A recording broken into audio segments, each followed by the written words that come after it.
can a single theory really tie it all together? I mean, we're talking science, philosophy, even theology. That's the ambitious goal of the CTMU. The Cognitive-Theoretic Model of the universe. Right, and that's exactly what we're diving into today. Which, let me tell you, listeners, is no walk in the park. This stuff is dense. It certainly is, but that's where we come in, right? To break down those complex ideas. Explore the surprising connections, make your brain tingle a little bit, hopefully. Exactly. And I think a good place to start is with that fundamental question that's had thinkers scratching their heads for centuries. Is the universe running on autopilot, fixed laws? Or is it all just random, down to chance? Right, that classic debate, determinism versus randomness. And honestly, neither one's a particularly comforting thought when you really sit with it. No, not really. I mean, determinism, you're basically a robot.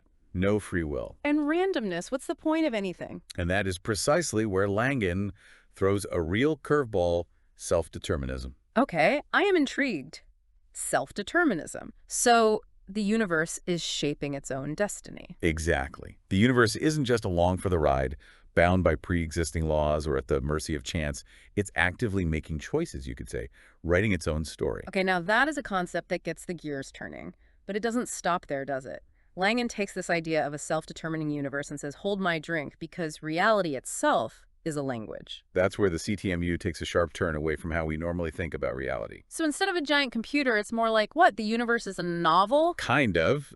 Self-configuring, self-processing language, or SCSPL. Catchy. So every atom, every star, it's like a word, a sentence, a paragraph in this cosmic story. That's a great way to visualize it. But I mean, even the most powerful computers we have are like toys compared to the complexity of even a single cell. Absolutely. And Langan recognizes that the way we traditionally think about language and computation has its limits when we start talking about the entire universe. So what's he suggesting? The CTMU goes beyond those limitations, offering a more powerful, more complete model. Okay, I'm definitely going to need you to unpack that a bit. Of course. And a good place to start is with the three core principles of the CTMU, what Langan calls the 3 M's. All right, hit me with it. What are the 3 M's? The first M, and buckle up, we're getting into deep philosophical waters here, is mind equals reality. MPU for short. Mind equals reality. So I can just wish $1 million into existence. Not quite. It's not about our individual minds having magical powers over reality. Then what does it mean? MR means that reality, how we experience and understand it, is deeply intertwined with the mind structure, with the structure of a universal mind. Okay, so you're saying the laws of physics, even the taste of chocolate, are somehow connected to how our minds, how this universal mind processes information. That's the essence of MR. Our minds aren't just passive observers. And this leads us to the second M, the metaphysical ontology principle, or MAP. Metaphysical ontology principle, definitely going to need to chew on that one for a while. Essentially, MAP says that reality is a closed system, completely self-defined. Imagine you're trying to measure the size of the universe. You'd need a really, really big ruler. You'd need a ruler outside the universe, Yeah. a point of reference that's not part of the universe itself. Makes sense. But MAP says that external ruler doesn't exist. There's no outside perspective, no cosmic measuring stick to tell us how big or old it truly is. So how do we even begin to get our heads around how big the universe is? We have to shift our thinking. It's not about measuring the universe from the outside because there is no outside.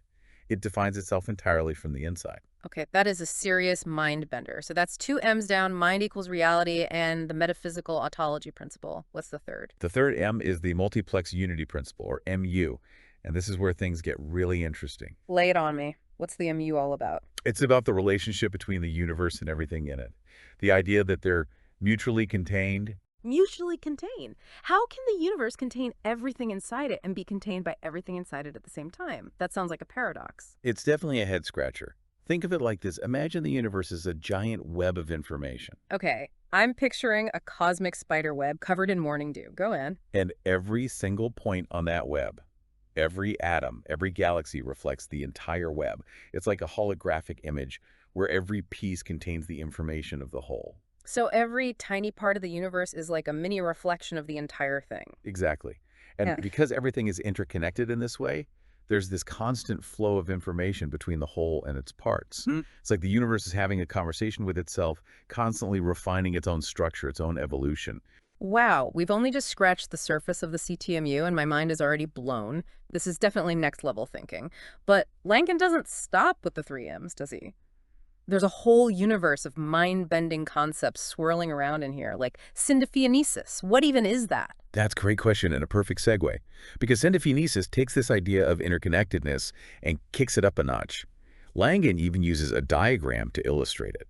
A diagram. All right, I'm always up for a good visual aid.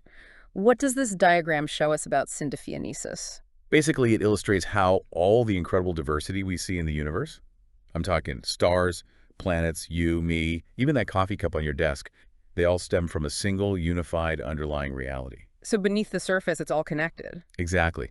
Langan compares it to a painting. You see all these different colors, shapes, textures, but they all share the same canvas. Okay, I'm starting to see the bigger picture. So even though things appear different on the surface, deep down at the most fundamental level, it's all just one giant unified reality expressing itself in countless ways. Beautifully put. And speaking of seeing the universe in a whole new light, Langan also challenges that traditional view of an expanding universe with his concept of conspansion. Conspansion. Okay, now you've really piqued my curiosity. How does conspansion shake things up? Well, instead of the universe expanding outward like a balloon inflating, conspansion says the universe itself stays the same size. Hold on, wait. Are you saying that the galaxies are shrinking instead of flying away from each other?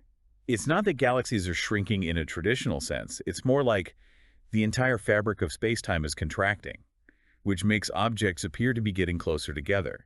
Whoa. Okay, so how do we explain all that evidence for an expanding universe? You know redshift. Right. Well, conspansion offers a different interpretation of redshift. Instead of being caused by galaxies flying apart, it suggests that redshift is actually caused by this universal contraction.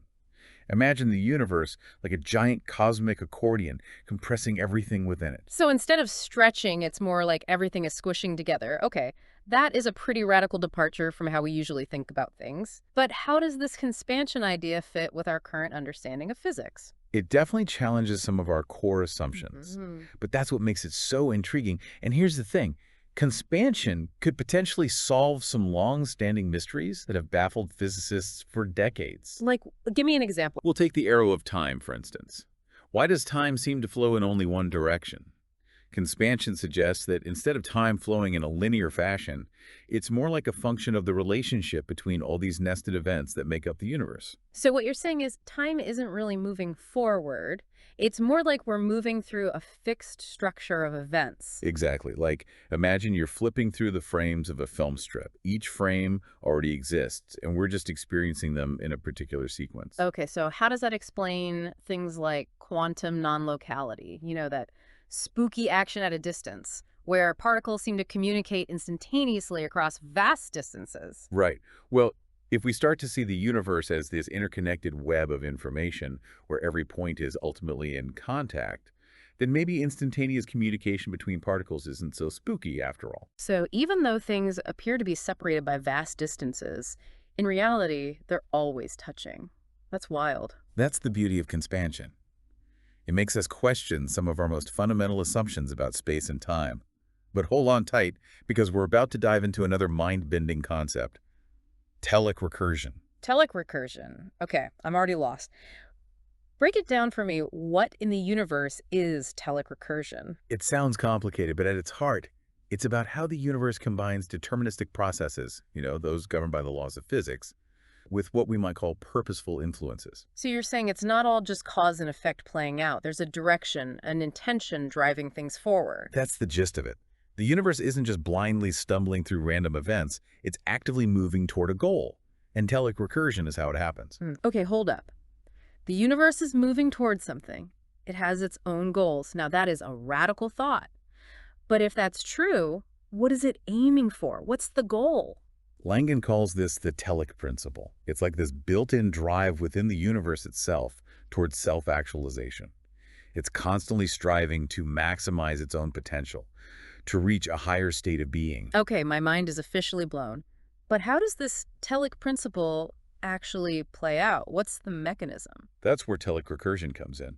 Imagine the universe is like a book that's constantly editing itself as it's being written. Okay, I kind of get it. Keep going. The story itself influences the grammar, the vocabulary, even the style in which it's told. So it's like the universe is both the author and the editor of its own story. Exactly. Constantly refining itself, becoming more coherent, more complex, and striving for greater and greater meaning. That is one mind-blowing concept. But where do we fit into all this? Are we just along for the ride? Or do we play a role in this grand cosmic narrative? And that, my friend, is the million-dollar question, one that we'll explore in depth right after a quick break. Don't go anywhere. All right, so we're back. And I've got to say, diving into the CTMU is like a workout for your brain. It's definitely not light reading, that's for sure. No, but it's exhilarating. Before the break, we were talking about how the universe might actually be striving towards something, like it has its own goals. But where do we fit into all of this? Well, that's the question that really gets to the heart of what the CTMU is all about. Okay, so enlighten me. What does Langan say about our place in this self-creating universe? Get ready for this. Yeah. He suggests that we're not just insignificant specks, we're actually vital components of the whole thing. Vital how? We're just, walking, talk bundles of atoms on this little planet. And yet the CTMU says that even the smallest parts of the universe reflect the whole. Remember that holographic image analogy we talked about earlier? Okay, yeah, I'm starting to see where you're going with this. Each of us is like a point on that holographic web, containing within us the potential of the entire universe. So every thought we have, every decision we make, it all contributes to this grand cosmic dance. Precisely. And that brings us to another key concept in the CTMU, infocognitive monism. Infocognitive what now? All right, you're going to have to break that one down for me. Simpler than it sounds. Basically, infocognitive monism says that the universe is ultimately made of one single substance, and that substance is infocognition. Infocognition. So we're talking information and cognition. Exactly. Think of it like this. Infocognition is both the blueprint and the building material of reality. Yeah. It's not just data, it's also the awareness, the processing, the meaning-making that brings that data to life. So it's not mind versus matter, but mind and matter all stemming from this fundamental infocognition stuff. Okay, That's a pretty wild thought. How does this play out in our everyday experience? think about it. Your thoughts influence your actions, right? And those actions have an impact on the world around you. It's a constant feedback loop. So in a sense, we're enacting infocognition every moment of our lives. Exactly. And by participating in this cosmic dance of information and consciousness, we're contributing to the ongoing evolution of the universe itself. Okay, my brain is officially in awe mode right now. But all this talk of a self-creating, self-aware universe, it kind of begs the question. If the universe is designing itself, does that mean there's an intelligent designer behind it all? That's the million-dollar question, isn't it? But here's where things get really interesting.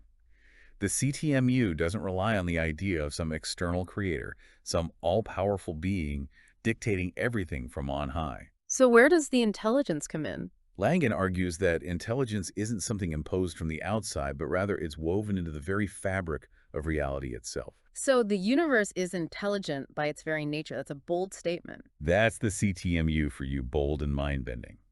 And while it might challenge our conventional ways of thinking about both science and religion, it offers a tantalizing new perspective on some of the biggest questions we face. It certainly does. But even if we don't fully grasp all the intricacies of the CTMU, it leaves us with a profound sense of awe and wonder. Absolutely. It reminds us that we are part of something much greater than ourselves, something that is beautiful, mysterious, and constantly evolving. It's been an incredible journey exploring the CTMU with you today. The pleasure was all mine. It's not every day you get to dive headfirst into a theory that attempts to unify science, philosophy, and even theology. And who knows, maybe Langan is onto something truly groundbreaking. Perhaps the universe really is this self-creating, self-aware entity, and we're all just playing our small part in its grand unfolding. It's a beautiful thought, isn't it? And whether you find the CTMU compelling or completely baffling, it's a testament to the power of human imagination and our endless quest to understand the nature of reality. Well said. And on that note, we'll leave you to ponder the mysteries of the cosmos. Until next time, keep those minds open, keep those questions coming, and most importantly, keep exploring the edges of what's possible.